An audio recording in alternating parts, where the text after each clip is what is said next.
Hello, my name is Kate Hudson Hall, and thank you for listening to Bulimia Sucks. Now, this is a platform for people to share relatable and uplifting and inspiring conversations based on bulimia and anorexia and other eating disorders. And episodes include their personal stories of where they are now and their difficult journeys and their steps taken into recovery. But then we also talk to professionals who work with people with eating disorders to give their insight and helpful guidance and tips.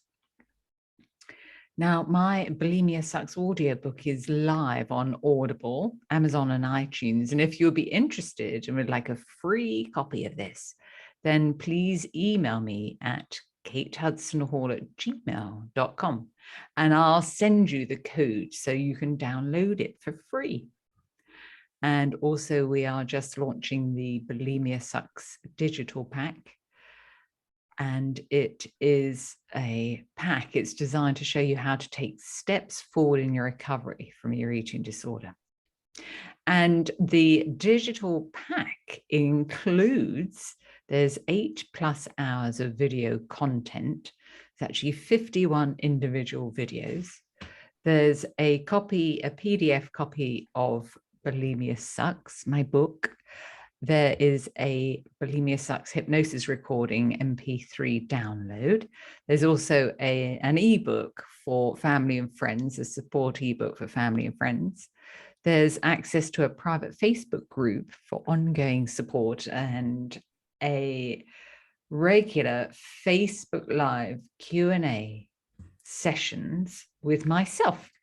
So we can talk about various different areas of bulimia, and then you can come and join us and ask questions. So if you would like to find out more about that, if you go to bulimiasucks.com, you'll find the information on there. Now, I'm very excited to welcome our guest today, and her name is Bernadette Gold. And Bernadette is an author, and she's a no-nonsense clairvoyant medium, consciousness leader, and coach, facilitating rapid breakthroughs that create insights leading to quantum leaps in health, happiness, and prosperity.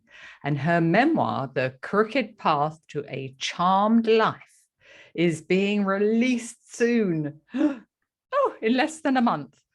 In October, on October the 11th, 2021, on Amazon. So we want to hear all about that, Bernadette. We're very excited about your new book. But so welcome, Bernadette. Thank you so much for joining us. This is great to have you on. Wonderful to be here. Yeah, yes. Thank you. So you did have an eating disorder, bulimia and anorexia. So Both. Would you like to share your journey with us? So for me, I grew up in a fairly abusive home, and I was an empath and a sensitive, and I was told not to be so sensitive, like it was a bad thing. Yeah. And so for a long time, the only thing I felt like I could control was my weight, you know, or food.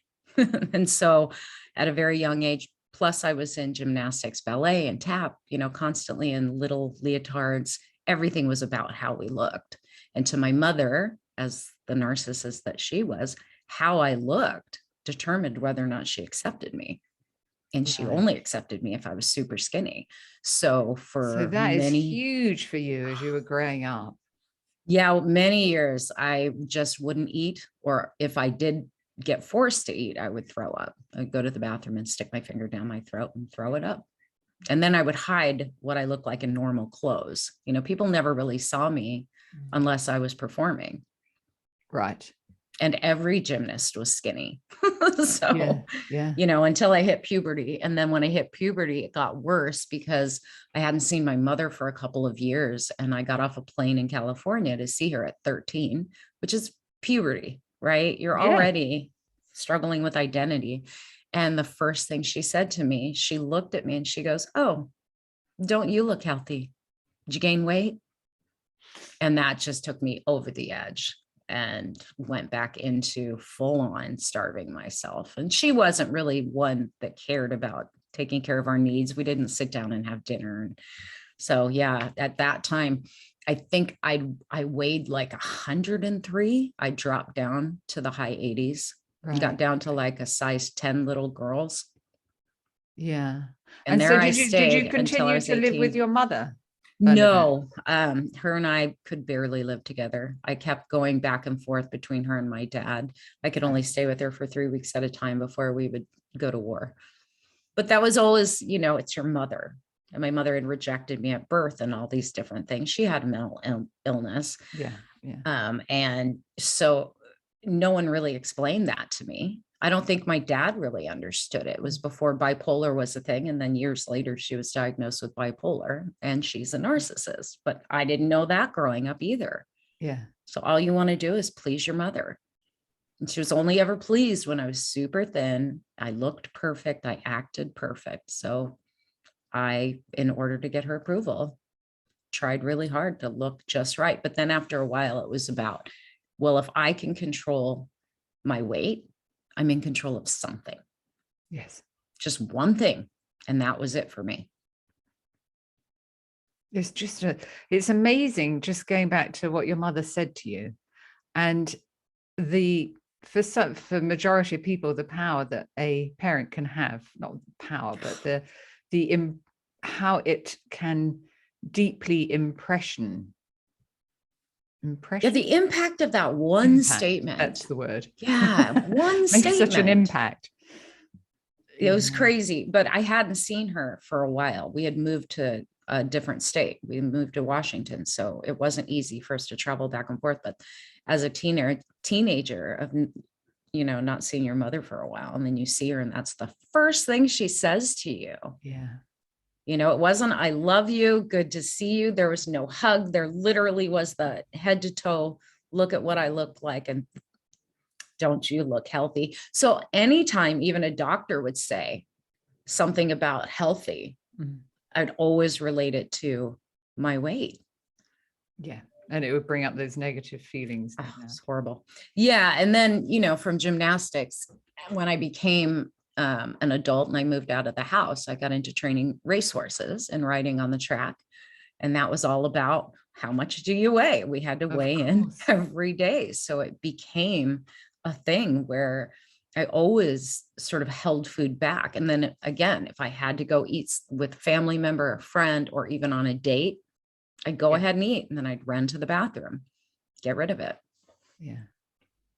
And it became my life, like really focusing on food and weight. And I hated food for the longest time. I hated it, but was forced to take care of it when I had my first daughter. So did you stay in that profession for a length of time? I was with either riding on the track, training racehorses, and then showing jumping horses until I was 25 when I got pregnant with my first daughter. And that hurt. I mean, because I was still riding and I was still super skinny and I was losing weight into my first trimester, was at a horse show, got dehydrated, ended up in the ER, you know, and got yelled at by the ultrasound tech, how dangerous it was. And I'm like, my doctor knows I'm riding. But, you know, when they make you change into a gown, she said, look at you. Do you know how sick you look? You're going to kill this baby. You need to make a choice. Either you're going to be a mom and have a child, or you're going to end up with a child that doesn't go full term. And I'd already been told that I couldn't carry a baby full term. And they put me on bed rest. So at that because point, of your size? Because of my size and because I had endometriosis on top of everything else. So I had a tubal pregnancy they had to remove. And just a lot of female problems. I rejected being a woman for a long time because boys in our culture were always treated better than girls, you know, and I always envied that. Like they didn't have to worry about their weight. They didn't have to worry about what they look like. They could get away with anything. Yeah. You know, girls, we were programmed, and I grew up in the 70s and the 80s. You are what you look like. Yeah. always about that. So yeah, when I hit 25 and I got pregnant with my first daughter, I did make that choice. I actually gave up riding for a long time, sold my horse, stayed home, got in bed, ate, enjoyed food for the first time in my life. But unfortunately passed a lot of that on to both my girls. I have 2 daughters, and I passed a lot of that without meaning to. It's not like I said things to them. I always celebrated them and their bodies. I never wanted them to be self-conscious, but for whatever reason, both of my girls ended up with eating disorders. Right. Yeah. And how did that make you feel? How did you deal with it? Guilty. As with anything with our children, you know, as a mother, we feel ashamed. We feel like we did something wrong. And I know a lot of it just had to do with the things I was saying about my body. My oldest daughter, who's 29 now, she said, Mom, you're constantly saying you're fat. And I, you know, back in my 30s and 40s, I weighed like 105 pounds. Now I'm little, I'm 5'2", short. So to me, that was plenty of weight. You know, I thought I looked fine, but I would constantly be on a diet. And she'd say, every time you look in the mirror, you say you're fat. What do you think that did to us? Do you remember doing that? I don't remember doing it. Yeah. No, I had to think about it, you know, but I know she's right, because anytime I would go out, I'd ask her, does this make me look fat? Whatever I was wearing. Yeah. Right.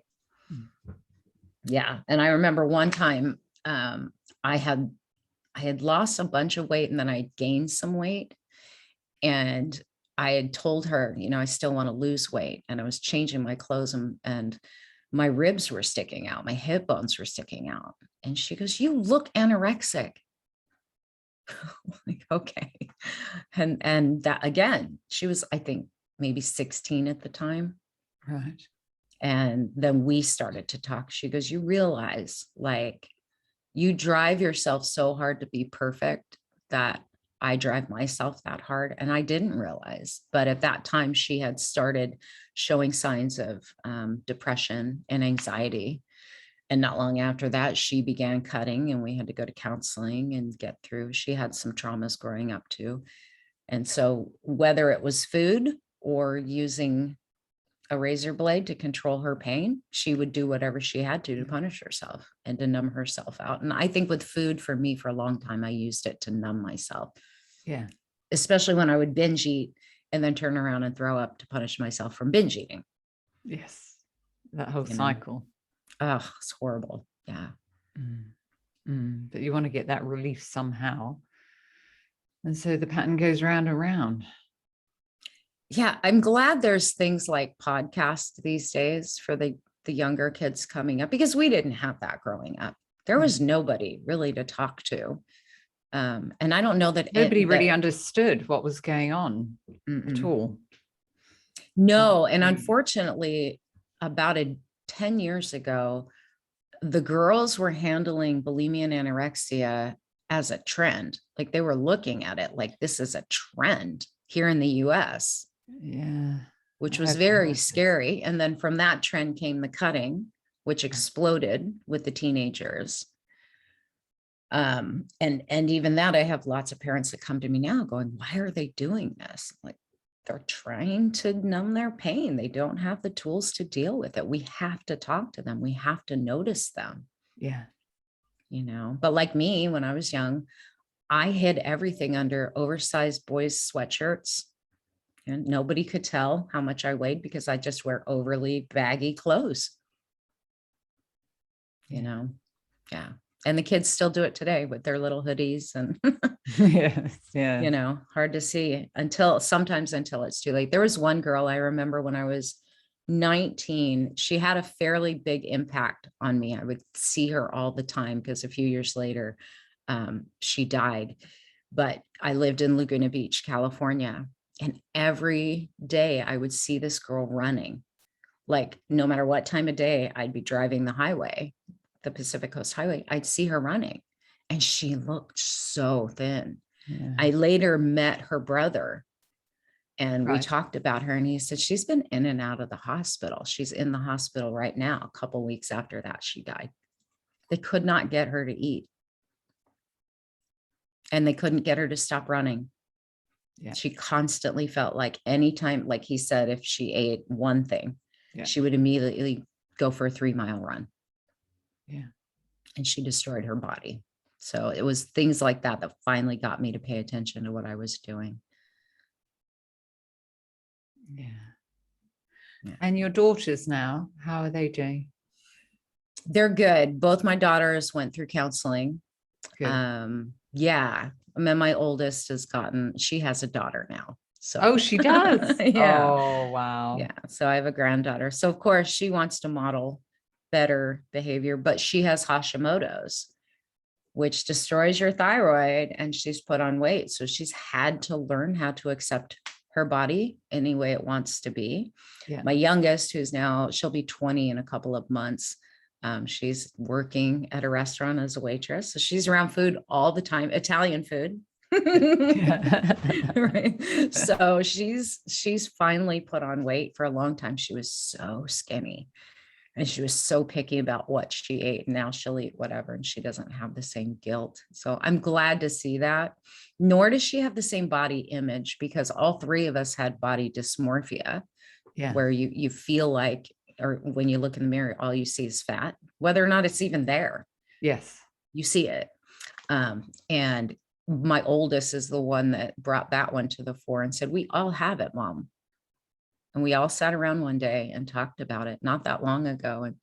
And she goes, it took me a long time, and I don't want my daughter to have that.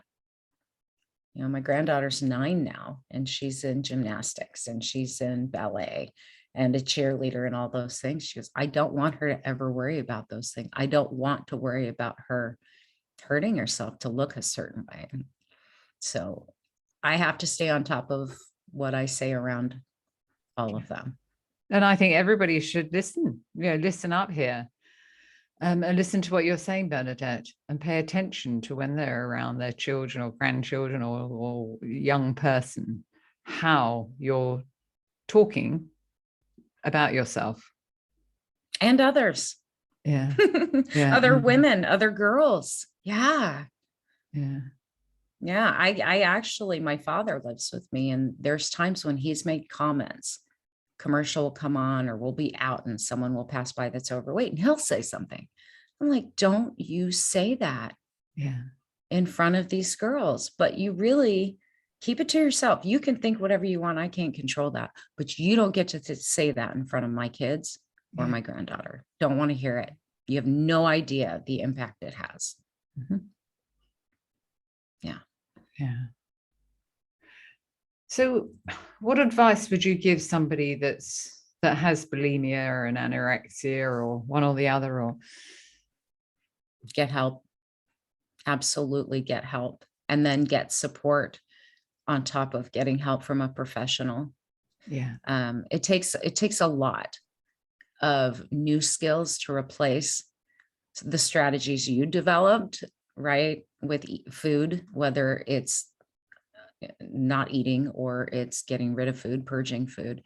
It takes a lot of skill and new tools and strategies to deal with those behaviors and breaking those behaviors, because they become habitual and they become addictive. All of that type of stuff comes addictive. And then support and honesty. Be honest with people and be accountable for the sake of your own health. Yeah. You know, I think the worst part of the disease is the secrets. It's the secrecy. Mm-hmm. And hiding and keeping it to yourself. Yeah. And then you go through the cycle of hating yourself. You want to stop, you know, when you're trying to get better, you want to stop, but something's driving it. And a lot of it has to do with the emotions. And then, you know, the old voices going through your head of things people have said, things you've said to yourself. And again, takes time to break that. And you have to replace those programs with something new, but your life depends on it. Yeah. And if somebody is in the depths of bulimia or anorexia or another eating disorder, it's thinking about who you feel that you could trust right now, that you could go and speak to and begin to open up with where you are at the moment. And sometimes I think the online groups, like you have a Facebook group, you were saying, I think that initial connection and anonymity, knowing you're not alone in any of it, like there's other people that feel the same way, do the same things, it dispels a lot of that shame. Yeah, because we get it. We understand that shame. And we are here to help you through this. Absolutely. Yeah.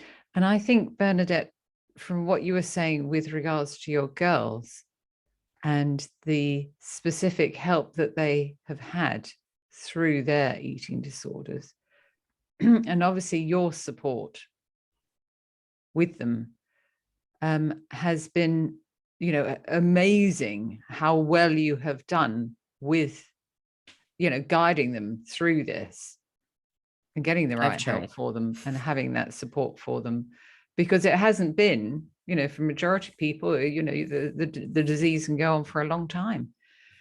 But it sounds like, you know, you've really guided them in the right direction. I've seen some horrible things with anorexia and bulimia in my life with my friends and different stories. And I was in a support group for a long time too, to help keep myself from falling back in. So it was important to me that I steered my girls in that direction. On top of, I had my own shame. Like I created this in them. I handed this down to them, and being able to admit to them, I screwed up, did a lot for them. You know, I think as a mother, when we can admit our own mistakes, and not try to be, you know, the perfect authority in their lives, really love them from that place of, I screwed up and I don't want you to hurt yourself. I did this to myself too, is important. And the girls need it. Like, I really feel like the girls really need support, if not from their family, from people like you, from people like me, people like my daughters who always reach out to kids online when they're hurting like that. Wow. Yeah. That's amazing. So tell us about your work now and how you know, the sort of clients that you have and how you work with your clients. So I help people get through their traumas on a physical, mental, emotional, and then spiritual level, because I am a clairvoyant and an empath. And I have a lot of clients that are highly successful and they're super sensitive, and navigating the world with those sensitivities in a healthy way, in a way where they're handling things very holistically in a very balanced way, is what I love helping people with, and getting them through their traumas, giving them new tools. I use EFT, and I'm an NLP practitioner. I have different healing and energy modalities I use as well to help them. And I do both groups and private. So, and so with the clairvoyant side of it, tell us about that. Well, it's an interesting thing because for so long it was something I hid because it was seen as evil. These gifts are evil. And then as I got older and got out of the house, I learned how to work with them and use them to help people. You know, not like I walk down the street and try and tune into everybody. Everyone's always afraid of that when you say you're psychic. But when I meet with somebody, when I'm working with them, I can immediately tune in and then get visions of things that they may have even forgotten about, old memories, old events. And because of that, the work that I do, it does create rapid breakthroughs. They don't have to work hard at remembering things, suppressed, repressed memories. We can just bring it forward and then discuss what strategies they created to work with the things that had happened with them, and then move it quickly out. So yeah, it's super fun. I love that. So you're actually tuning into their spirit, if you like. Yes, the soul of the person. Yeah. Yep. Yeah. And helping for them to guide them and helping them to understand specifics that maybe have happened in their lives. I work a lot with the subconscious. A lot of what I do is bringing up the things that are buried that they aren't aware of, that are actually driving their programming and driving their behaviors. Yeah. Going at that level and bringing it to consciousness, bringing it to awareness, just immediately loses its power. Once you're aware of it, it's like, okay, well, now I know that's there. Awareness is the first step. Yeah. How can I choose to do it differently? So yes. Amazing. And what about your book? Yeah. So the book is a 7-year project. I just finally finished. It's my life. I kind of was waiting for my kids to get grown up, and both of them have now. And this is the story of my life growing up as a sensitive, going through trauma, going through abuse, having kids and having a kid go through abuse. My daughter, my oldest, was molested when she was 3 by her father. And so our lives hit bottom. My life hit bottom, and I had to find a way to not want to kill myself. I went through a very, very dark period for a long time. And she had, what they didn't know back then, she had PTSD, but they labeled her ADD and ADHD. Right. Because they didn't have the tools to deal with that. So we went through a lot of stuff together. And then this is the journey of me embracing my gifts, learning how to use them to help others instead of rejecting them, getting through a lot of religious dogma, getting through the abuse from my narcissist mother and healing from all of that. And do you talk about your eating disorder? I do. There's a small section in the book where I do talk about it. There's a lot of the, let's just say, non-useful tools I used growing up to get through, hiding my emotions and journaling and eating and throwing up, and then just all the crazy things I did to bury the pain and to bury my sensitivities, because I was told over and over again, you're too sensitive. Yeah. Just don't think like that. Don't feel like that. Don't Absolutely. talk like and that. That's what you think, that's what you believe that you should do when you're constantly told that. I remember for the longest time, one of the sayings that used to get to me was bite your tongue, eat your words. Those two things drove so much of my behavior. And I did eat my words all the time. And then I would turn around and throw them back up. Absolutely. We really need to watch what we say. I mean, I don't think anyone realizes how damaging those two things are. Bite your tongue, which is basically, suck it in. Yeah. Yeah. Not allowed to have an opinion, not allowed to have a thought outside of what I want you to think or feel. Yeah. That sucks. Yeah. And so you finished the book. So it's been edited, or is it with the editor? Nope. It's all been edited 4 times now. It's been in editing for 2 years. So yes, it's finally ready to go. We released the Kindle version on October 11th for 99 cents on Amazon. Right. And then the following week on the 18th, the paperback is released. And right after that, we're releasing the Audible version as well. Have you done the audio? I'm getting ready to go into the studio to get that done. Yes. Fabulous. Yes. That would be fun. Yeah. Yeah. So yeah, we're super excited. We're doing a launch party on Facebook where we're giving away signed copies of the book and a couple other things, free class for empaths. We're pulling out all the stops to celebrate the launch, because this has been a long time in coming. Everybody's been waiting for it. So yeah. Oh, excellent. Excellent. How exciting. So if people wanted to find out more about your book, about your working with you, what is your website and your details? BernadetteGold.com. And actually with the book, if right on the front page of my website, you can sign up and read the first chapter free. Yeah. Right on the website. And then on Facebook, I'm at Enchanted Wealth. And then we also have a YouTube channel, which is just my name, Bernadette Gold. So. Oh, great. Well, Bernadette, thank you so much for joining us. Thank you. It's been great. It's very insightful and a lot of learning for many people. I hope it helps. I hope it helps.